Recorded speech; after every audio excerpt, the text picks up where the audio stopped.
I'm your host, Tanya Wilhelm. Today, I have a special guest who's not only going to share some interesting facts about GME today, but she's also one of my dear friends. So let me introduce to you my friend, Angela. Angela is the Chief Science Officer and co-founder of Four Legger, the organic dog shampoo company that makes dog shampoo without synthetic ingredients. And by the way, this is actually the only shampoo that I'll use with Dexter. Angela's background is in the hardcore sciences with her focus in molecular genetics, things that are too small to see. She worked at a private children's hospital in Kansas City, Missouri, where she was promoted to the laboratory manager leading research in hematology and oncology therapies. And she worked on an adult study that looked for a genetic marker that would be able to predict if breast cancer would later metastasize to the brain. Some pretty interesting things, to say the least. One of the most important roles in Angela's life was being mom to Piper, who was the inspiration of today's interview. So Angela, could you please explain exactly what GME is? And again, I'm saying GME because there's just no way that that word that you're going to say is going to roll off my tongue. Absolutely. So I'm told that I talk too fast. So it's your job to slow me down if I get excited, if I talk too fast. So that's your job, Tanya. You're like, Angela, slow down. So GME, or Granulomatous Meningoencephalitis, is one of many types of encephalitis diseases that affect the meninges, or the protective barrier that's around the brain. So the main category of these diseases is either called Meningoencephalitis of Unknown Etiology, MUE, or Meningoencephalitis of Unknown Origin, MUO. So Dr. Renee Barber and her team at the University of Georgia College of Veterinary Medicine is one of the few that does research on these diseases. If you're enjoying this video, please give it a thumbs up and hit that subscribe button. It tells YouTube that you like the video and shows it to more pet parents and keeps our content coming your way. And they have found a genetic marker, or a genetic mutation, in one of the types of meningoencephalitis diseases that would lead you to believe that all of these dogs have a genetic mutation in their DNA that's triggered, causing the immune system to go haywire. So one of my favorite professors in colleges always use these car analogies to explain concepts to us. So anything in molecular genetics or biochemistry, she somehow found a way to put it into a car analogy. So I've been out of college for a long time, but I'm going to try to use a car analogy to explain GME, and hopefully I'll do her justice, because she was an amazing professor. So let's imagine that the brain and the spinal cord is a bustling city full of cars, and the cars are delivering messages to parts of the body. So one car might be telling the dog how to walk, but the car has to travel from the brain through the spinal cord down to the legs to deliver that message. Another car might be telling the dog to bark, or telling the dog to play. So the cars with their messages are traveling smoothly along the roadways, the neural pathways, to get to their destination, right? So the roads are protected by these big concrete barriers. They're on both sides of the road and in the middle. And the concrete barriers are the meninges. So the cars are zipping along the roads, the neural pathways, carrying their messages without any issues. The barriers, the meninges, are keeping everybody in their lane and protected so the cars don't hit one another. Everything's going great, right? All of a sudden, there's a construction crew, the immune system. They're on the roadway. They like suddenly appear out of nowhere, and they're moving the concrete barriers in closer on the lanes. So they're slowly moving them in. So the roadway is getting more narrow. So what happens? What happens if the roadway gets narrow? Everything gets squished together and there's an accident. Right. So the cars are slowing down because the barriers are getting close together. And if they get in too close, the cars can't get through. So everything stops, right? So now think of the inflammation in the brain from the meninges as the concrete barriers that are pushing in on the roadway, stopping the cars from being able to deliver their messages, right?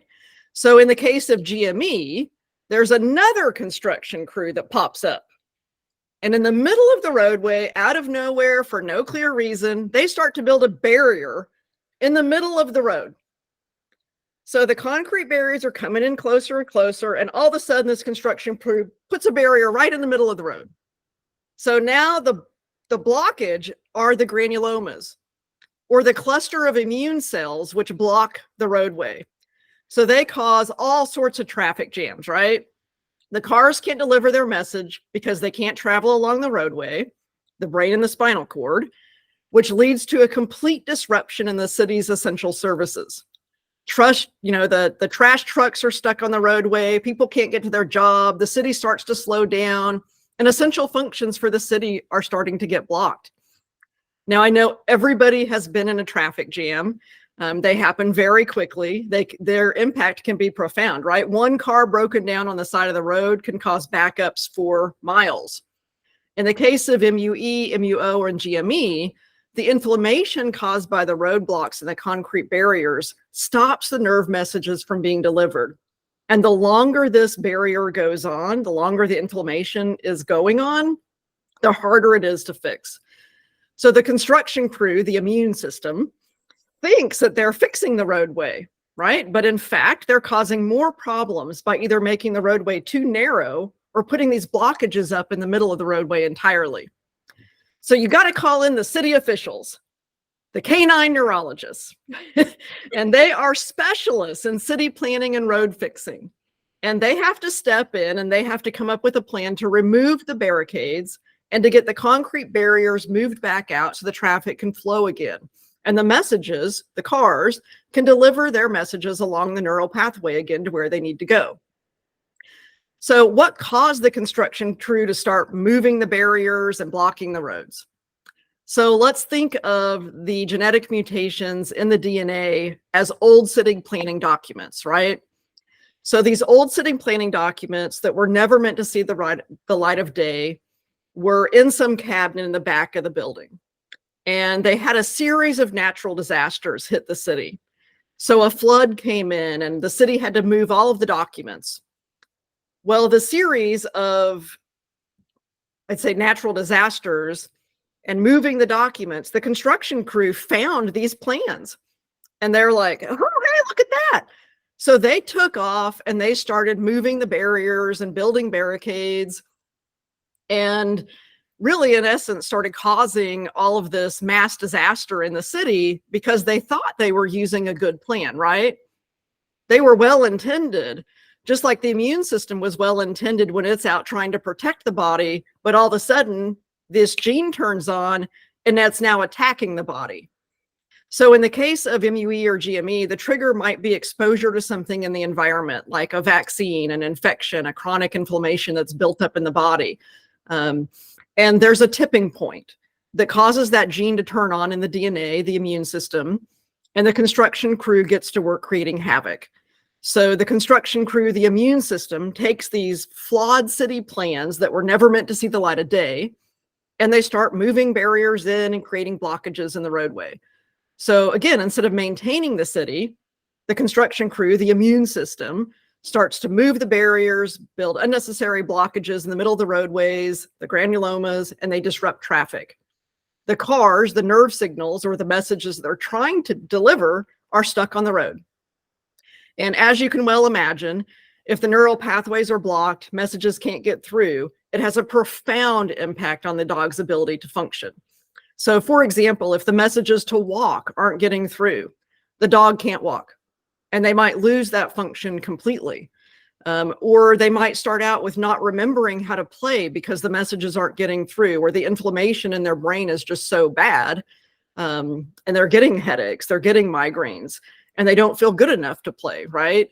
But a lot of times you hear of dogs who will, suddenly lose the ability to walk in some or all of their limbs.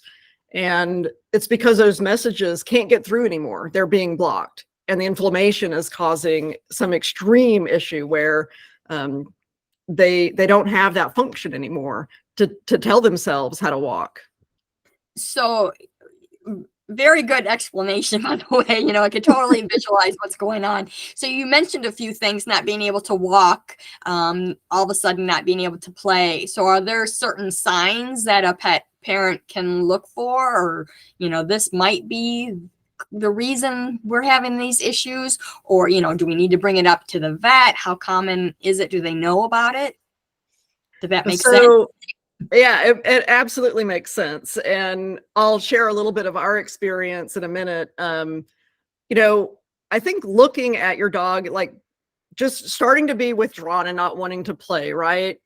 And then like head posture or a head tilt, pressing the head against something, like pressing it against a chair or a bed, eyes flicking from side to side, or Piper did this air licking.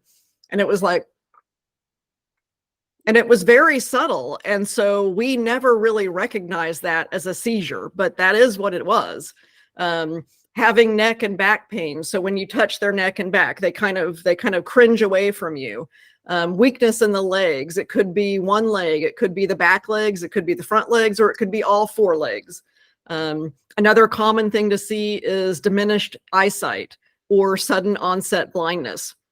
And then, of course, as the disease progresses, you might begin to see seizures. And as the disease progresses more and more, you're going to see more intense seizures. And it's really important to note that this can progress very quickly. So you can go from being just withdrawn and not wanting to play to being blind or having seizures within a week or a month. I mean, it's really fast. So, and I'm going to jump in because you know that I have a Cavalier King Charles Spaniel, Yep. and a lot of people that are watching it has Cavaliers, and we also have a neurological disease, Chiari Right. malformation, which has the same symptoms that you're describing. Right. So, you know, I know there's certain breeds that have certain disease tendencies. Would you suggest, so let's say a Cavalier is presenting those symptoms, and we know that Chiari is 90% or so in our Cavaliers, do you think that the pet parent should go down the Chiari track or the GM? I mean, do you have I any would insight? definitely say, given the prevalence of disease in that breed, I would definitely go down the Chiari track first, right? And you know, we'll talk in a minute about like how it's diagnosed and then how it's treated. It's a pretty intense treatment. So as you well know, I know you've heard me talk about it before. So But, you know, I would say too that if they do go down the Chiari track and the scan comes clear, this might be another thing to look at for these dogs. absolutely. And it's important to note that this disease can come up in any breed of dog and cat. So it's not just in dogs, it's also in cats. And it's not breed specific. It's more common in small females, but it is not specifically only in small female dogs. So it can be in any breed dog. So you said any breed, and I was looking at it too because I was looking at your amazing website, which we'll drop the link in the description. But you know, I did see that it is more common in small breed dogs, but you just said it is large breed dogs can also have this disease, cats and stuff. So that's great. So can you explain? Can you tell us about your experience with it with Piper? Sure. So for us, it started in January of 2017. Piper just didn't want to play her nightly games anymore. So every night we play this braid game that I make, and I put it on the ground and I put it in another toy. And she didn't want to play that game anymore, which was really weird. I mean, she's always played that game every night. And then I noticed that she started doing this weird carpet hopping in the house. So we have all hardwood floors in the house with rugs, and she would act like the floor was hot lava, and she would jump from rug to rug in the house. I mean, it was really weird. And, you know, we thought, well, maybe she's not getting enough traction on her feet. We actually tried the over the nail. I can't remember what they're called. I'm sorry. Toe grips. Yeah, we tried those. We put runners down on the ground so she could get to her water bowl and her food bowl when it was time to eat, and took her to the veterinarian, who said that she had luxating patellas and said that she needed to start laser treatment on her knees. And we were like, okay, that's an easy fix, right? So we started doing that. She started becoming more withdrawn. We just thought, well, her knees are getting much worse, right? I mean, and then I noticed that she would hold her head kind of in a weird posture. It was kind of like her head was back. And that seemed kind of normal for her. So then a couple other little things. I noticed that she didn't want to lay on her back with her feet up in the air anymore.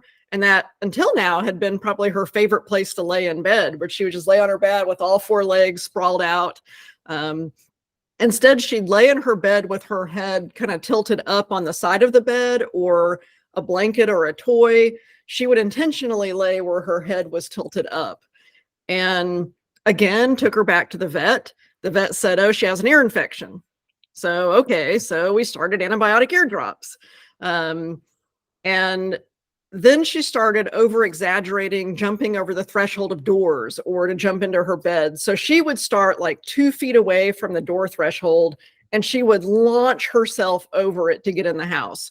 Or her bed would be laying there, and she would get like 2 or 3 feet away from her bed, and then she would launch herself onto the bed. And it was like, what is going on? And so, we go back to the vet again. Again, the vet sees luxating patellas, that she's just not walking up and getting on her bed. And I'm like, what? And, okay, we went along with it. And then we noticed when a storm came in and the barometric pressure would drop, she would pace around like she was about to crawl out of her skin. And, unknown to us at the time, I'm sure by this time she was having massive headaches, migraines, the whole works, right? In early February, so probably about a month into this, Piper was laying in her bed. She jumped up, and I noticed that her bed was wet. She was wet. She had urinated on herself. So I cleaned her up. I called the vet. She said, hey, we can get you in right now. I took her immediately. The vet said, oh, she has a UTI. So, okay, so here we go again, right?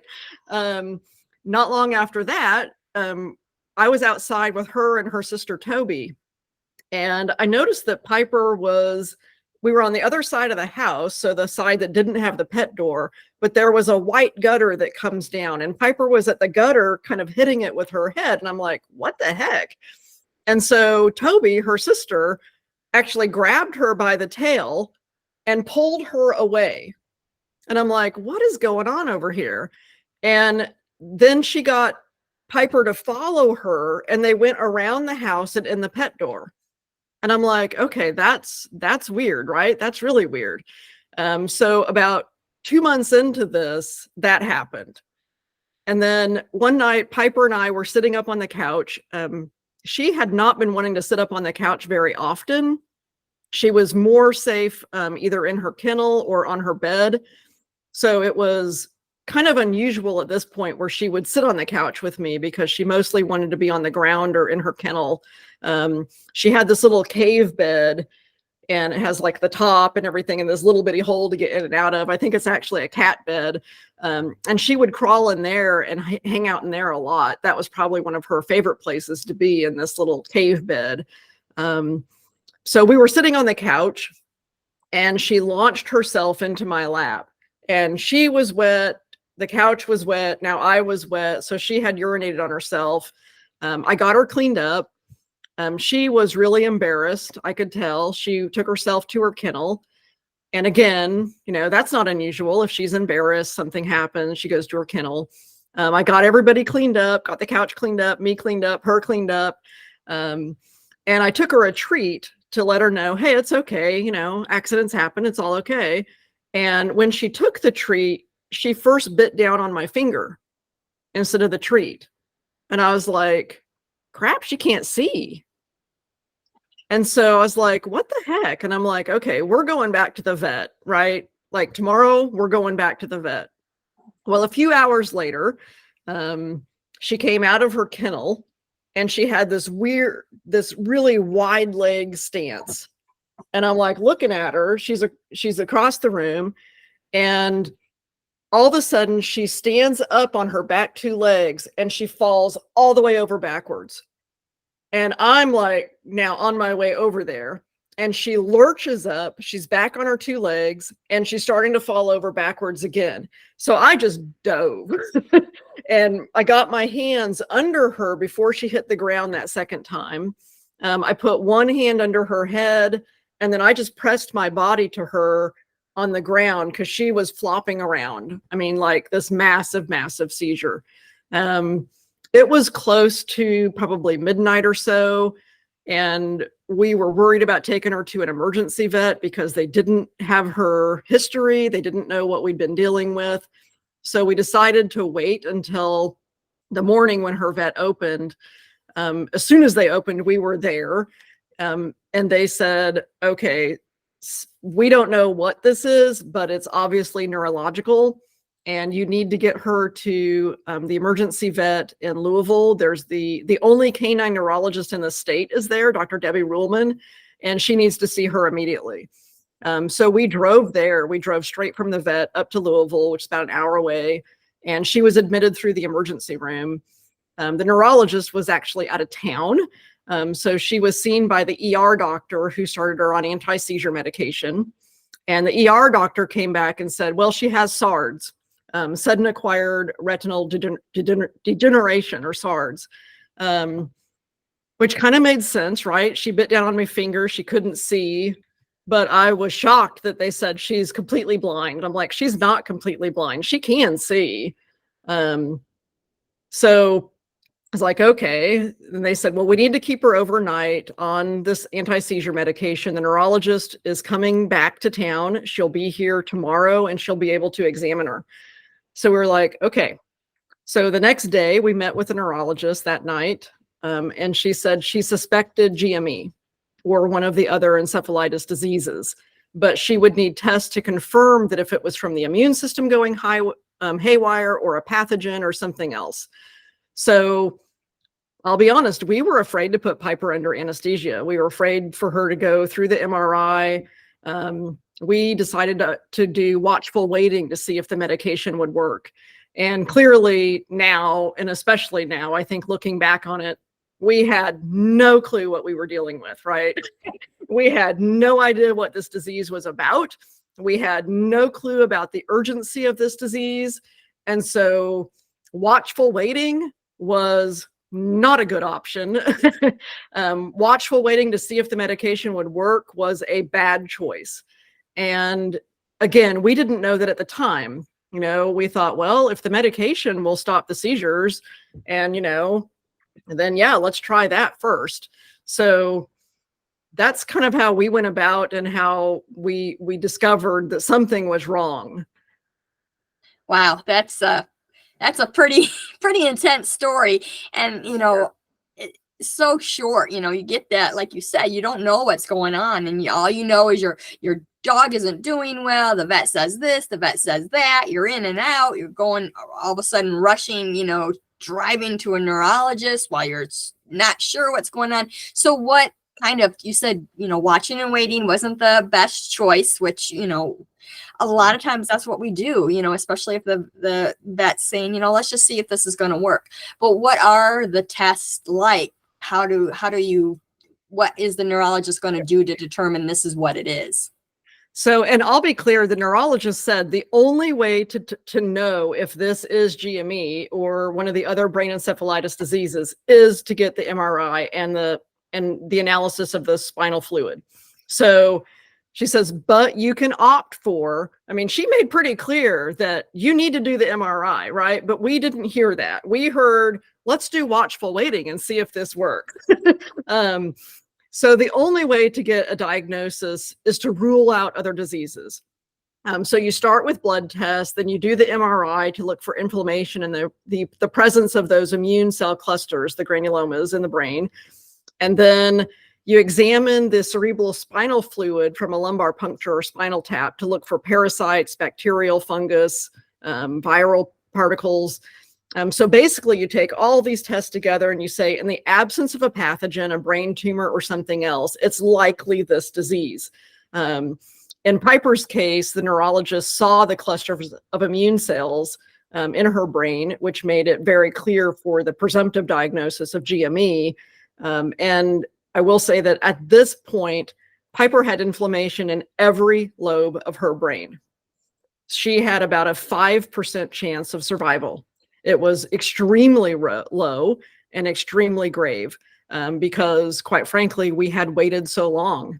I mean, it had been almost 2 months from the onset of symptoms to now getting this presumptive diagnosis. Hi everyone, are you loving this content so far? Do you want to dive even deeper into the world of positive dog training and natural care? If so, you'll want to join my amazing community on Patreon. I have a variety of tiers to meet everyone's needs. Plus, by becoming a member, not only will you receive fun perks, your support also helps me continue creating the content you love. So thank you, and let's get back to the video. Earlier on, I asked about the Chiari and this disease. I guess the good news is if a Cavalier, say, is going to get an MRI, they would see this as well, I would assume, since it's still an MRI of the brain. And Dexter also had a lumbar tap because he happened to be very focused on his lower back. So they wanted to do, that's probably what they were trying to rule out that I didn't know back. Yeah, I'm sure it was. Yeah, I'm sure it was. They did that, they did do that test as well for Dexter. So you said, it'd been 2 months. And so I assume then it's going to grow really quickly, these cells. So do you know if your vet would have said, or you would have known about this condition earlier, would the treatment have been different? Would you have different results? Would you have been in a better position is it curable? That's a great question. So it's not curable.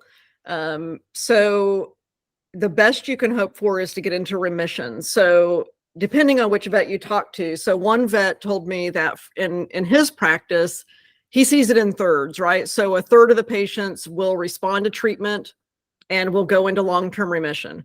A third of the patients will go into remission but have frequent relapses, and a third won't respond to treatment at all. And Dr. Ruhlman, Piper's doctor, said that in her practice, it's a little bit different.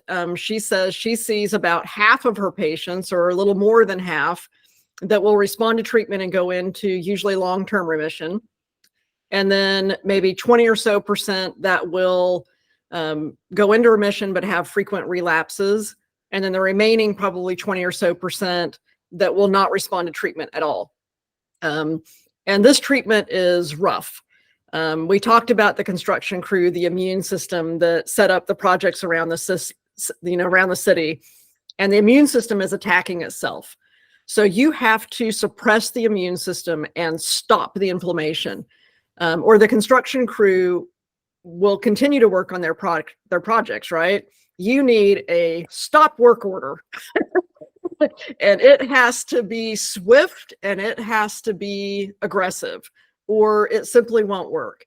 You can't start out with low dose treatment. It just won't work. And let me be clear again, there's no cure for this disease. You're working to get your dog or your cat into remission. We were only given a couple of options. Notably, it was which chemotherapy we wanted to try.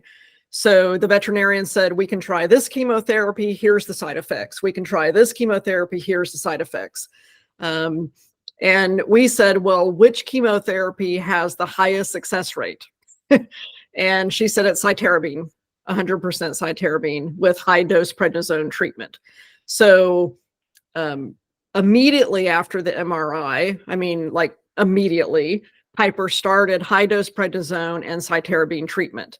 If a dog doesn't respond well to cytarabine or has low blood cell counts, they can do one of the other types of chemotherapy drugs. But she said that her success rate is the highest with high dose prednisone and cytarabine treatment. So Piper had to go back. We drove her back and forth to Louisville for treatment for the cytarabine infusions. And then of course, we were giving her the prednisone every day along with anti-seizure medication, which Piper did need the anti-seizure medication. She stayed on it for her whole life at a pretty high dose. And I think that probably the reason for that, and because the doctor said, anatomically, the GME is in remission. She shouldn't need the anti-seizure medication anymore, but probably the long-term damage done from the amount of time that she was dealing with these symptoms. So there was long-term damage, and whatever that long-term damage caused her to have a seizure condition. And so she had to stay on Keppra, which is a pretty safe anti-seizure medication, for her whole life at pretty high dose. Again, there are other immune suppression drugs that can be used. If prednisone can't be used for whatever reason, if the dog has an issue with prednisone and can't be used, but prednisone at high dose, and then you very, very, very slowly titer that dose down over the course of a year. And I'd say one of the biggest mistakes that I have seen, especially from like Facebook groups or people talking about GME, is that the prednisone titering is done too early. And I think this is why it's really important to go see a neurologist to treat your dog instead of your regular veterinarian. They have a lot more experience treating this disease. They know what's more likely to work. They know that you have to titer the prednisone down from very high dose down to eventually, hopefully coming off of it. Or you're either going to have a relapse and you're not going to be able to stop the inflammation, or, the inflammation is going to always be growing while you're trying to stop the immune system from attacking itself. Me, my first choice is always a holistic option. And in this case, there's not a holistic option. It is Western medicine and it is scary Western medicine, right? I mean, it's high dose prednisone and low dose chemotherapy to get the immune system to stop attacking itself. And that's a good point. We always try to be as natural as we can, but we can't always do that. That's not always an option. Same thing with Dex. He's on traditional medications to help with his Chiari. We do a lot of natural treatments on top of that to help keep everything, feeling good, but we still need to do that.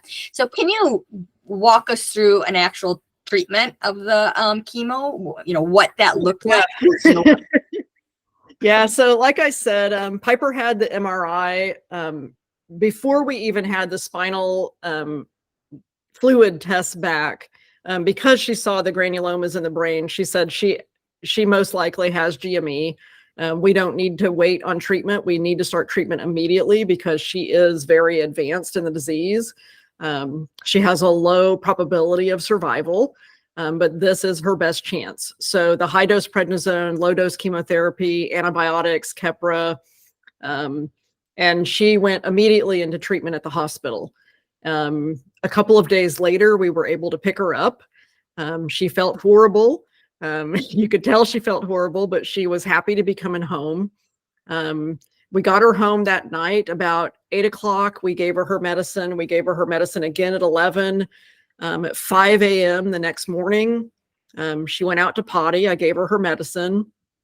At 8, I gave her more medicine with a little bit of food. She was really nauseated and sick. And by 4 that afternoon, we were giving her more anti-nausea medication. And then it was clear by that evening that we couldn't control it. So we called the hospital. They said, bring her back. So we piled up in the car, took her back to Louisville, and they put her on IV medication to control the nausea, the diarrhea, everything that was happening. In short, it was terrifying, right? I mean, we get her home. She's not even home 24 hours and we're headed back to the hospital. She ended up staying in the hospital for about a week. And it was really until they could control the nausea, the vomiting, the diarrhea, and get her transitioned back to oral medications that she could come home. Melissa picked her up from the hospital and she was so incredibly fragile. Melissa brought her home and she's like, put her in her bed and took her to the bathroom when she had to go to the bathroom or when she had to take a shower. She didn't want her to be alone at all because she was so fragile. She was terrified. We had this little 8-pound dog that had 14 medications, right, that had to be taken during the day. That's a lot, right? And all the medications, most of the medications had to be taken with food. So it was really difficult to not just, get her to take the medication, take it with food.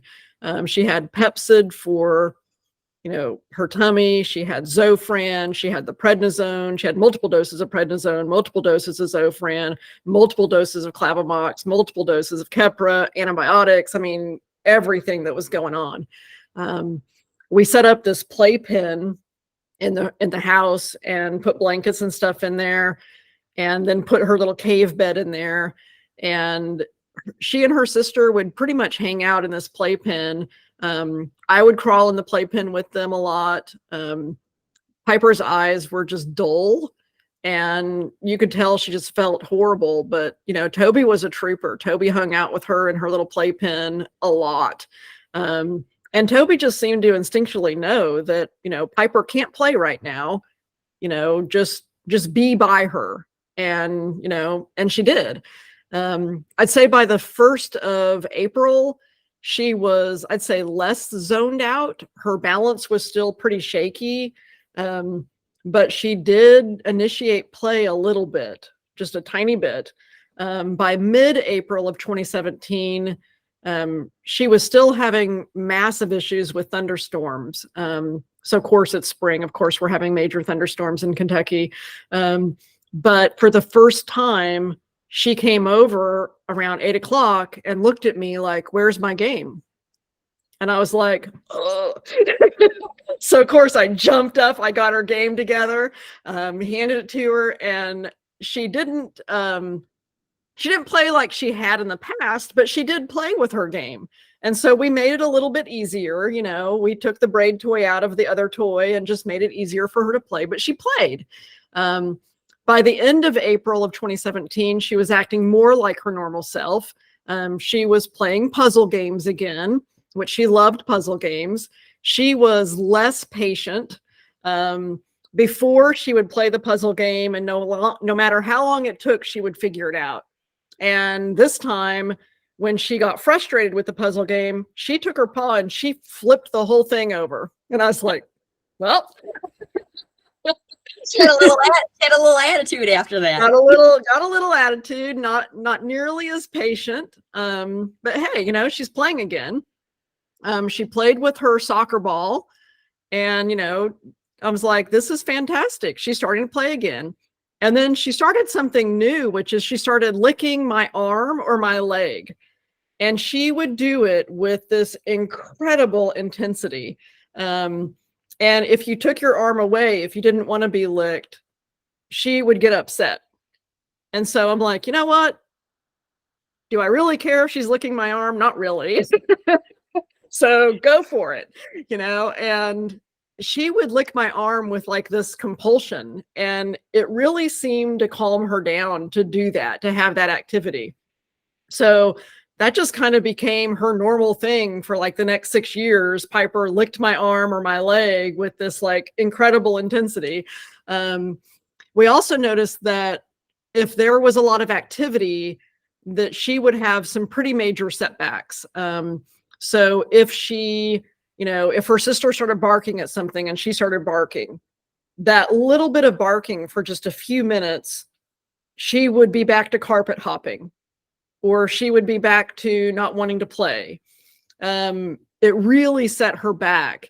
And, these bursts of activities, I would say for most of the rest of her life, became an issue.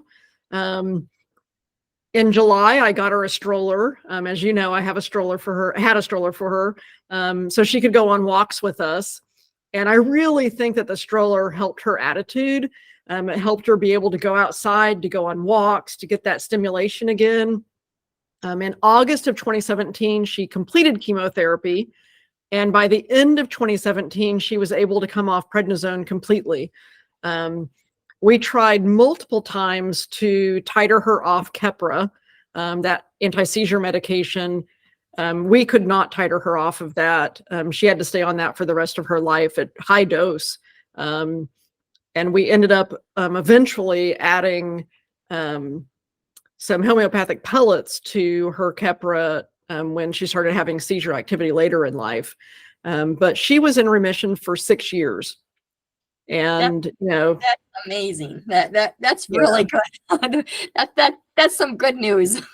Yeah, it was like the best case scenario, right? She had a very low chance of survival, and then not only did she survive, but she was in remission for 6 amazing years. When the GME came back, it did come back very swiftly. Within just a few days of having that first seizure, Her seizures were progressively getting worse, and we were unable to stop them with high-dose prednisone. We opted to not even try the chemotherapy because the prednisone clearly wasn't working. And at 15 years old, we said goodbye to her. So, but we had 6 amazing years with her, and I would not trade that for the world. And I am so incredibly grateful to Dr. Ruhlman at Metropolitan Veterinary Hospital in Louisville. She saved Piper's life. I mean, 100% saved her life, right? Oh, Miss, So now I'm all I teary. know, Angela. That's gonna be so hard.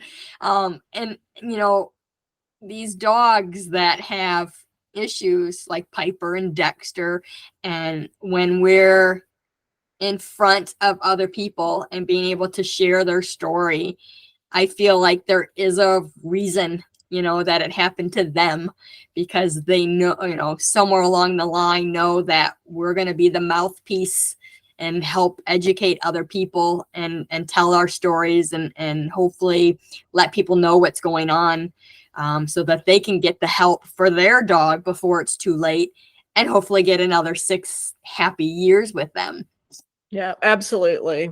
Yeah, absolutely. What kind of advice would you give pet parents who are looking at the symptoms that you gave earlier on what they should do next? How, I know sometimes we have to be a bit pushy with our regular veterinarians sometimes to be able to get that diagnosis. So, do you have any advice for pet parents that are getting I'm getting the ear infection, but it's not really an ear infection. I'm getting, this, but it's really not this either. What kind of things can a pet parent do to be their pet's advocate and be proactive in that? Well, I mean, I think this goes back to my 2 greatest regrets in life, right? So, and JC is letting me know that somebody's outside. One is not trusting my gut that something was seriously wrong, right? I mean, I felt like an idiot, looking back now, it's like a UTI, an ear infection, luxating patellas. We trusted that the vet knew what she was doing. We should have questioned more. We should have pushed more. We should have trusted our gut. And I'm a pretty smart person, I think. I mean, molecular genetics, I mean, I'm not like a dummy. And, I knew something was seriously wrong. I mean, but you keep taking her back to the vet. You keep getting this, oh, it's this. And you're like, okay. At the end, it was GME, right? And we lost months, not days. We lost months of time, which ultimately caused permanent brain damage in Piper because of our delays.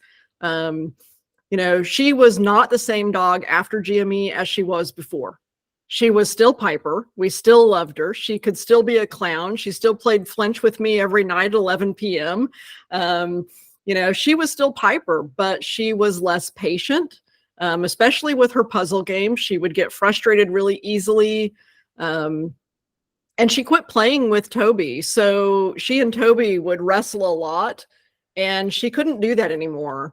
And Toby just seemed to kind of understand that. Like, Toby learned, I can play a different type of game with Piper now, but I can't play that wrestling game with her anymore. Piper can't do that. So I don't want another pet parent to lose months, right? I mean, a couple of days maybe, but months is just unacceptable. I want pet parents to be armed with the knowledge that if you're seeing these things, or, I don't know how many people in the GME Facebook group have said, oh, we were diagnosed with a UTI. We were diagnosed with an ear infection. We were, the same exact stuff Piper was. And I don't want that to happen to other pet parents. And I think my second big regret was, the veterinarian said she suspected brain encephalitis. She said the only way to tell is through the MRI and the analysis of the spinal fluid. So why didn't we immediately say, let's do it, right? And, we had this fear of putting Piper through the MRI. And we had this huge fear of her, having the anesthesia and going under the anesthesia, because we're like, well, she's having these seizures and this is really scary and serious. But the fact that we didn't immediately agree to the MRI and let her go through that, again, another delay, right? So, dogs can go and cats can go from the first symptom and be completely blind or use the use of their limbs in a week. Piper went months before she was properly diagnosed and treated. In that time, we lost parts of Piper that we never got back. And I would say that later in life, when she was having canine cognitive disorders, that I think that the permanent brain damage that she had from the GME absolutely played a role in that cognitive, kind of what happened later on, right? So, she was 14 and a half, 15 years old, and when she was having some of these cognitive, dementia issues and, eyesight issues, her eyesight was never great again. She had vision, but it was never great after GME. It wasn't cataracts, it was GME that caused the eyesight issues for the rest of her life.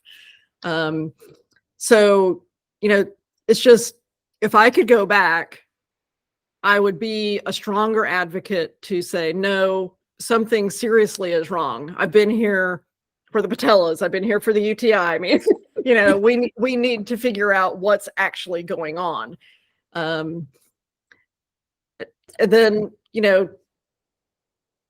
again, don't be afraid to treat aggressively, right? And Dr. Ruhlman says that one of the biggest things that she notices in her practice when she explains the treatment plan for dogs is that people are afraid of the high dose prednisone. They're afraid of the low dose chemotherapy.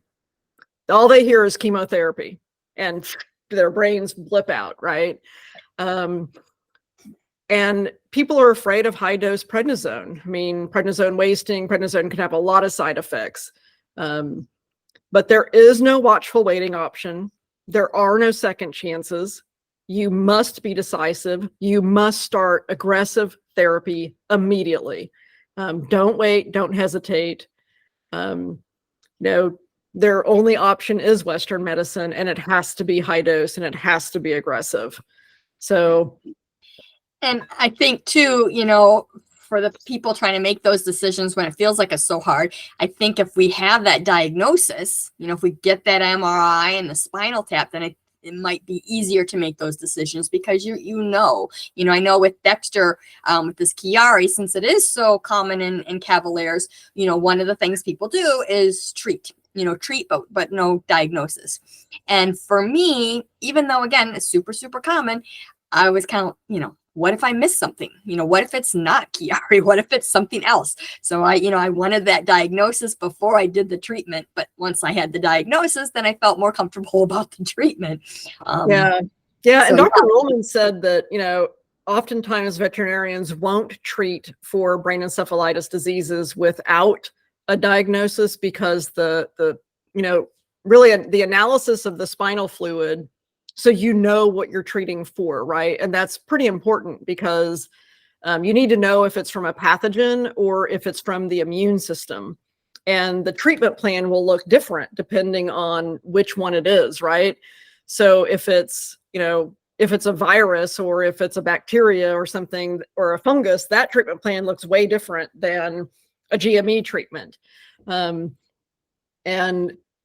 We had to use a lot of other things to support Piper. So Zofran, Pepsid. I mean, we also started a lot of natural things, Animalio, NeuroBoost, and NeuroBalance, essential oils. We did daily topical applications and diffusions around her.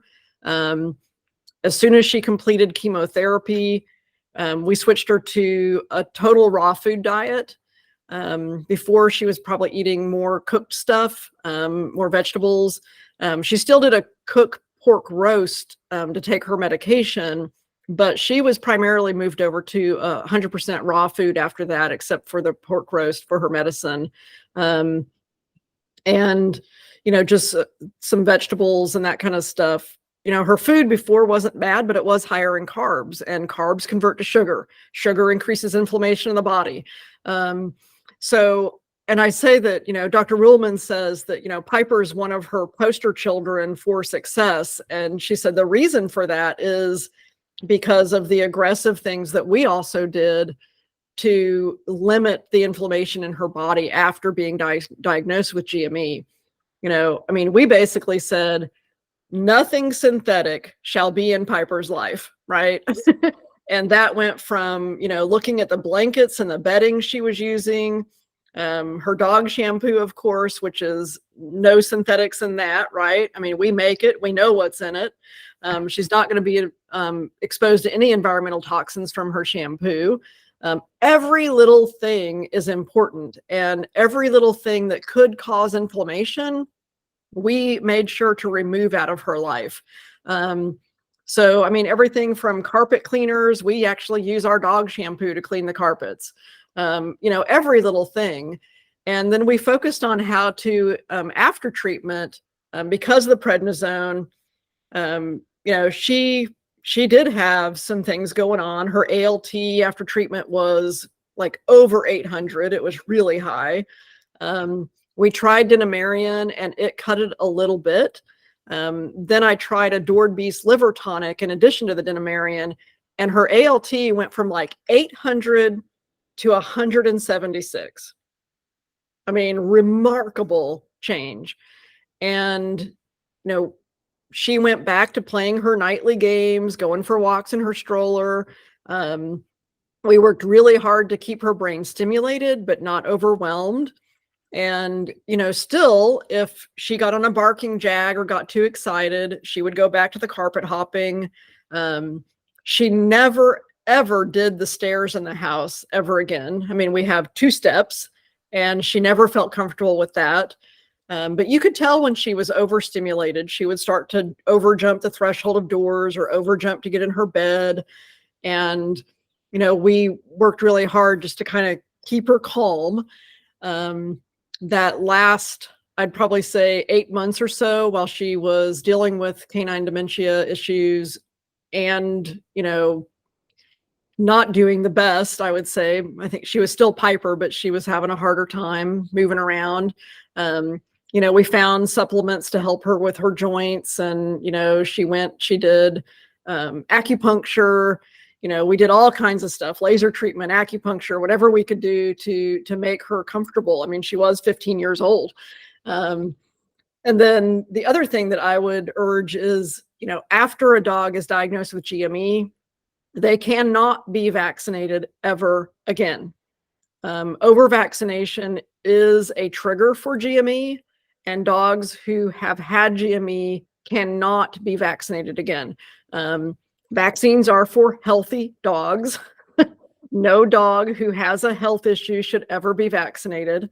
These environmental triggers that kind of kick off the immune system from going haywire could be a vaccine. It could be, a yard treatment. It could be, chronic inflammation that's built up in the body. It can be anything. So work really hard to limit your dog's exposure to anything synthetic. I'm a big advocate of that. Yeah, those are some really great points, and like I always talk about, it's synergy. It's not just one thing. It's not here, just take this medicine, or here, take this calming supplement and your dog will no longer have behavioral issues. It's about exactly. together to kind of play together. It is holistic, right? The whole animal. Treating the whole dog, and it's not just one thing. But and it does empower, I think, the pet parents to know there's more things that we can do. We don't just have to do the chemo and the prednisone and say that's it. We can do some natural supplements. We can do some acupuncture and brain games and training and taking them out on their stroller. They don't have to be isolated. Again, I said I wasn't going to bring up Dexter all the time, but just because Dexter can't, move around and walk as much doesn't mean he doesn't get popped in that stroller and go on his daily adventures. And I think that's what keeps, Piper and Dexter, Dexter's 14 and a half now, keep going and have them be happy. They don't feel like they're home and they can't move and they can't do anything, because I think that's gonna, make them not make as them depressed. Yeah, I think it will depress them. I mean, Piper continued to go on errands with me up till the end. I mean, we're always going on errands somewhere, and she would always tag along with me. But that mental stimulation is incredibly important. And I think that, going in her stroller and going on walks, and, people in the neighborhood at first kind of poked fun at me because, you have, little princess in her stroller. But once I explained to them, everything that she'd been through, and then they were like, "Hey, Piper, anytime they'd see her, they were so excited to see her in her stroller and would come running over to say hi to her. And, they completely changed how they felt about a dog in a stroller when they understood why she was in that stroller. Right. And again, another opportunity to educate people, that's what I always try to think. So, are there any resources, or, I know that you have a website. Can you talk about the website that you created? Yeah. So in 2017, when you Googled GME or MUE or MUO, the only thing you saw were these horrible articles. They were scientific journal articles. They were articles about the dogs that died, and they did autopsies on them, and they confirmed GME. And that was pretty much it. That's like all you could find when you Googled it. And so there was no hope. There were no positive experiences. And I remember thinking, gosh, it's a good thing that I'm a scientist, or I would never in a million years even understand what these articles are talking about. None of them told us what to expect during treatment. None of them kind of set the expectation of, I didn't expect the nausea and the vomiting. And I mean, I didn't really know to expect that. And I didn't, we need Keppra, we need, or we need Zofran, we need all this stuff to help us, the Pepsid. And, we actually kept a journal of Piper's treatment, side effects, everything. So we kept this journal from the day that she started having issues until she passed away, which was March 28th, 2023. So we had this journal for years and years, it's like the 7-year or 8-year journal. And after she passed away, I created the MUE Resource Center. It's a website that explains what the disease is, what to expect from treatment, how it's diagnosed, how much does it cost to diagnose and treat a GME dog, how to support your dog through treatment, and a lot more, a lot of resources, links to the scientific articles if you want to read that. The website's the MUE, no, not the, it's mueresourcecenter.com. And Piper's neurologist, Dr. Ruhlman, she's reviewed the website. She had me make a couple updates to the current treatment options, because from 2017 to now, there are a couple new options of low-dose chemotherapies that can be used, but she said her go-to is still what Piper had, because that does have the highest success rate. But if dogs can't handle that, there are some other options that they can now look at. And I also created a little medication tracker that you can download to Google Sheets, and you can update that and put your own dog's medications in it and the frequency of doses and all that stuff. I created this little spreadsheet because it was difficult tracking all of the medications that Piper needed to take. So I would put all the medications in, the doses, and I would print it out. And we kept that in her journal. And every day when, gave her medication, gave her breakfast, and we would mark it out. And so then, anybody in the house could go and they could say, okay, Piper's had her, 8 a.m. dose. She needs her 11 a.m. dose next. Okay. And that really helped us to make sure that she got everything she needed for the day, and nothing was skipped. And, this website for me is not just a tribute to Piper, but I hope, gives pet parents hope, because that was something that we didn't have, right? We had these scientific journal articles that talked about the dogs that had died in the autopsies. Now, if you Google GME or you Google MUE or MUO, There's more about the disease out there. There's a couple of veterinary websites that talk about it. But again, they don't really talk about what to expect. They don't really talk about the treatment so much. And I think part of that is because you really have to be a specialist in that field to understand the treatment and how to treat a dog with GME or MUE. And I urge people to go to a canine neurologist if their dog has this, because so many times I have seen people say, well, my veterinarian's treating it and she wants to titer down our prednisone. And it's like, no, it's too early to titer that down. This treatment lasted about a year, and we slowly titered the prednisone down over the course of the year. And every time we titered it down, it was so scary, right? Like, is there going to be a relapse? Is it going to come back? And I think that support, there's 2 Facebook groups. I don't run them, but there are 2 Facebook groups on GME that you can join and ask questions to and get support from people. You can also email me through the website. So there's a contact page on the website. And I'd say, I just want to thank you for giving me the opportunity to talk about Piper and this disease.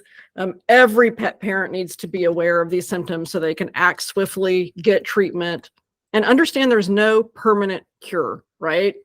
Hopefully, like Piper, you can achieve remission, and hopefully that remission will be long-term like Piper's was. But I really just want to offer hope, right? Hope for a good outcome with this horrible disease. So thank you for that, Tanya. I really appreciate it. Oh, Angela, I adore you, adore Piper. Lucky enough to have met you via Facebook, ages ago. And, as I said, you'll see Piper throughout this video we just did. She was such a sweet and funny girl with her games. She was. I loved games. And you and her and your matching sweaters and hats. One of my favorite photos of ever. And I appreciate you for everything that you do for pet parents and the resources that you put together on this website. And again, everybody, everything's going to be in the description below so that you can find everything that Angela's been talking about, so you don't have to worry about missing out on anything. And even if you have a dog who feels very healthy, take a look at the website, get some information so that you're aware of when things aren't going. And like Angela said, go with your gut. When you're going in and things just don't feel right, whether it's your dog's behavior, they're kind of looking a little different. Like she said, making weird jumps into the bed and they've never done that before, being sensitive about touch, having their body in some weird position. You need to dive deep sometimes to figure out what's going on. Just know if that's not your dog's normal, we got to take that deep dive and kind of figure out what dive deep, be the advocate, right? You're their everything. They have nothing else. They only have you to be able to stand up for them and to make those choices and to keep going. But thank you again, Angela, for being here with me today. I'm sure you're going to make, and I know that, we've talked privately and you've already made some differences in some pet parents' lives by your website. So that's only going to continue to grow. So Piper has done a marvelous job with her story and bringing it to the rest of us. So thank you so much. That's the goal. Thank you. So we will talk soon. All right. Thanks, Tanya. If you're enjoying today's video, make sure you subscribe to the channel. I dive deep into all things dog training, natural care, and healthy living for you and your dog.